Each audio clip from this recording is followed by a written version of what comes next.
Hello everyone, I'm Jonathan Little from mypokercoaching.com, and today I'm going to be sharing with you 3 tips to master pre-flop poker in cash games. Let's get right to it. Recognize that cash games have the potential to be hugely profitable, especially when you are playing for small stakes, because your opponents are going to be making all sorts of errors. That said, you need to make sure that you play well before the flop for a few reasons. The main one is so that you have reasonable ranges going to the flop, so that you don't have too many bluffs or too many value hands. You want to make sure you keep your opponents guessing within reason. Also, whenever you make a play that is not a good one before the flop, you are going to be losing little bits of money, equity, on average to your opponents. And if you are consistently sprinkling around little bits of equity to your opponents, well, that's money coming out of your stack. Fortunately for you, your opponents are going to be making all sorts of errors before the flop. If you have played live cash games or online cash games for small stakes, you'll know that people limp before the flop with all sorts of junk. You'll know they call raises with all sorts of junk. You know that they maybe never re-raise bluff. And if your opponents are playing either too loose or too tightly, and you are playing the optimal ranges, that's going to result in a lot of money flowing your direction in the long run. So, tip number 1, to make sure you're playing well before the flop, is that you want to make sure that you stop open limping. An open limp is when everyone folds around to you and then you just call the big blind. So at 1 no limit, it would be if you were to just put in $2 with whatever hand you want to play. And that is a gigantic mistake for a few reasons. The main one is that whenever you put in just a call of the big blind, you let the big blind see the flop for free. It costs them $0 more to see the flop. And you don't want your opponent to get to see the flop for $0 because sometimes they're going to make a hand. And, well, that's not good for you. You'd rather them fold out all of their junk or call raise with all their junk, because then you're extracting value. Also, if you're playing in a game that has a rake, which is very common in a lot of small stakes cash games, you ensure that you pay the rake, because whenever you call before the flop, if other people limp and then the big blind checks and you see the flop, the casino takes the rake out of the pot, and that is very bad for you. So, open limping is not an option. Your only options are to raise or fold. This is going to build pots with your strong hands that will allow you to extract value from your opponent's weaker hands, and this will also give you a chance to steal the pot after the flop whenever the flop should not naturally belong to you. For example, say you raise with 6-5 suited, and the big blind calls, and the flop comes King, Jack, 3. 6-5 is probably not good on King, Jack, 3, but if your opponent checks and you bet, they're going to fold if they don't have anything, but their nothing is probably better than 6 high, and that is going to allow you to win these pots with sheer aggression, which is very, very valuable. Here we have 2 ranges I want to share with you. Here we have the under the gun, raise first in range, playing 100 big blinds deep in a game that does not have rake. If your game has rake, you should be a little bit tighter. And here we have a button, raise first in range. That's what RFI means, raise first in. So if you're first to act at an 8-handed table, you should raise the hands in red and fold the hands in blue.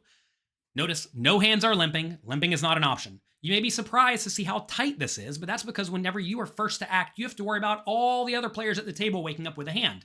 So you're raising with only 7s and better, maybe 6s and 5s and better, Ace-3 suited and better, Ace-King offsuit, Ace-Queen offsuit, King-9 suited and better, really all the suited Broadway hands, and then a few suited connectors. Now, if your opponents will not re-raise often enough before the flop, which will often be the case in small stakes cash games, you can potentially raise a little bit wider. Maybe all pairs, maybe more suited connectors, maybe Ace-Jack offsuit, King-Queen offsuit. But do not get carried away raising too wide from early position with stuff like Queen-7 suited, King-10 offsuit, Ace-8 offsuit. These hands are bad and will get you in trouble. You'll notice that when you're playing deep stacked, especially from early position, the offsuit hands are terrible. So be very, very careful with offsuit hands. Now, if you're on the button and everyone folds around to you, now you get to play a much wider range. However, you'll see that you only get to play about 40% of hands. Some people think that when it folds them on the button, they should be able to play 90% of hands or 100% of hands because they have position. But no. You cannot play 100% of hands unless your opponents are the weakest, tightest nits who only put in money with like aces, kings, and queens. And, maybe you're lucky enough to find yourself against those types of players. But at this point, a lot of people play at least okay. Notice the hands that are not being played on the button. We have some of the weaker suited hands like 8-5 suited, 6-4 suited, and 4-3 suited. Those are just folding on the button. But again, a lot of offsuit hands are folding. 9-8 offsuit, 8-7 offsuit, 7-6 offsuit, King-5 offsuit, even Ace-2 offsuit is just folding. Now again, if the players and the blinds are not going to re-raise you quite often enough, maybe you can play a little bit wider with Ace-2 offsuit, 8-5 suited, 6-4 suited, 4-3 suited, etc. But you cannot go around playing hands like Jack-4 offsuit or 9-6 offsuit or 4-2 offsuit whenever you're on the button. You just can't do it. Again though, the main point of this is stop open limping. You should not be limping any hands from the button. That would be a disaster. Tip number 2 is to tighten up multi-way. It is very common in cash games for one player to raise, someone else to call, and then a whole bunch of other people to call. But that is an absolute disaster. When someone raises and someone calls, hands that are likely to be dominated should just fold. And it turns out a lot of hands are very likely to be dominated when it goes raise, call, call, especially when the raise comes from early position. You're going to find that you generally want to 3-bet with pocket queens and better, so aces, kings, and queens, ace, king, and then ace, queen offsuit, ace X suited, king X suited, and low suited connectors as bluffs some portion of the time. And you're going to find that the hands that you want to be calling with are the hands that will have huge implied odds, like suited aces and pairs. These are hands that can dominate your opponents after the flop. If you flop a set, 3 of a kind, with a pair, that's almost always good, and you can just load all the money in. If you flop the ace-high flush or the ace-high flush draw, you're usually loving it. Offsuit hands are especially bad to call with, but if you consider what a lot of people do, they call with all sorts of junk. If it goes raise, call, and people have ace-8 offsuit or king-8 offsuit or 8-7 offsuit in the cutoff, they call every time, and they are just spewing money to their opponents left and right.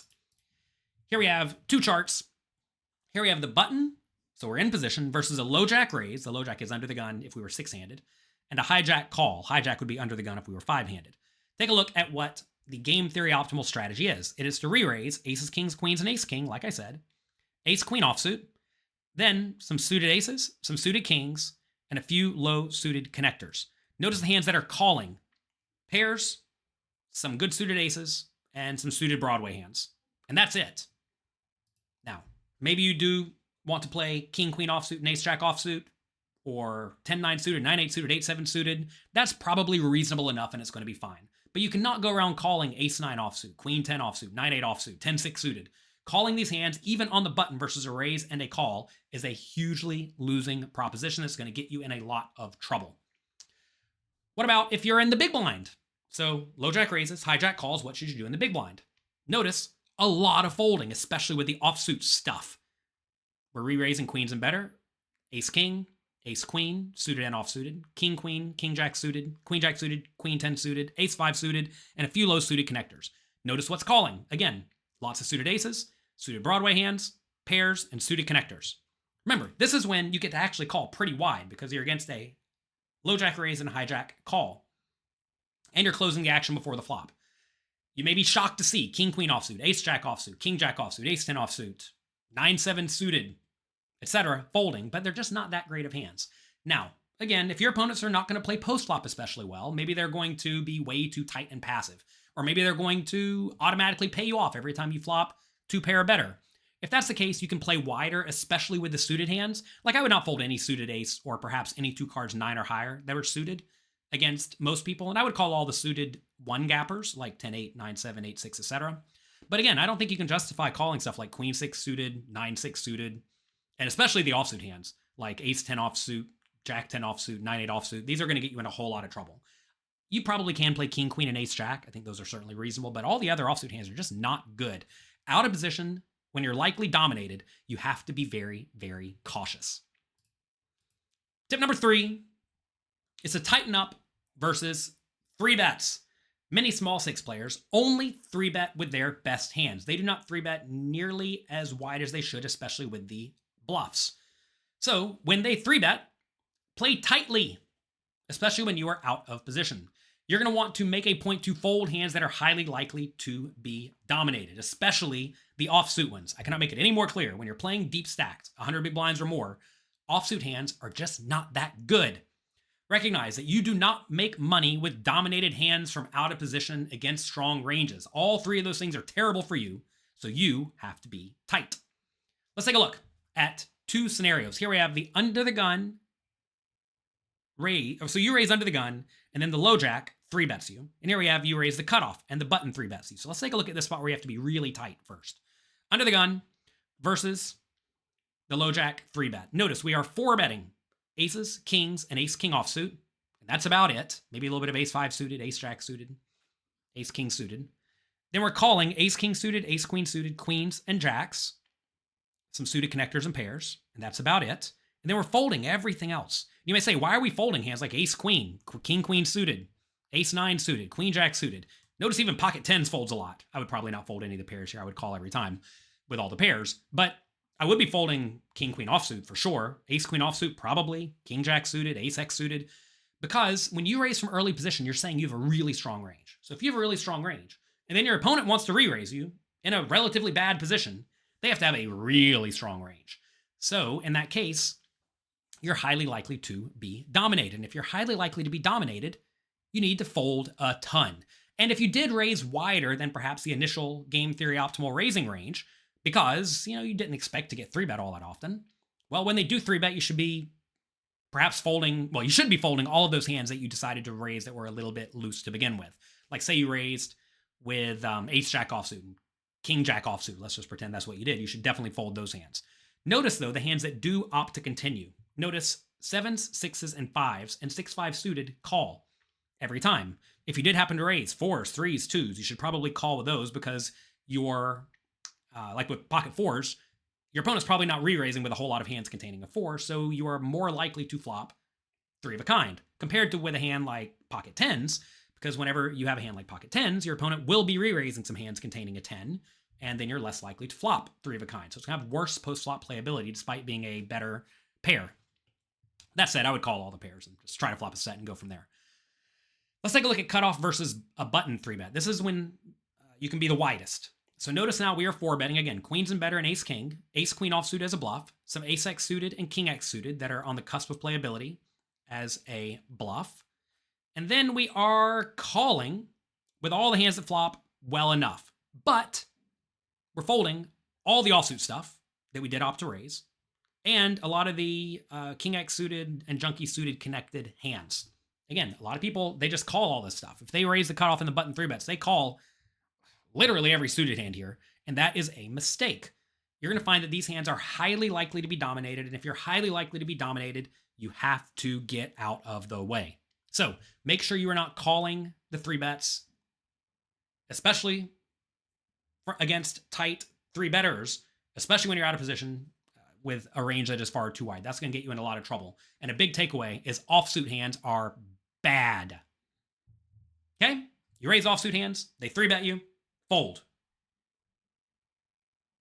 How many of you are actually going to do that? If you're actually going to do this, if you're actually going to put this into practice, I want you to let me know in the comment section down below. While you're down there, click the like button, click the notification button, click subscribe. Huge thanks to you for watching this video. Hope you enjoyed it. Good luck in your games. Have fun. And I hope this helps you master pre-flop poker. I'll talk to you next time.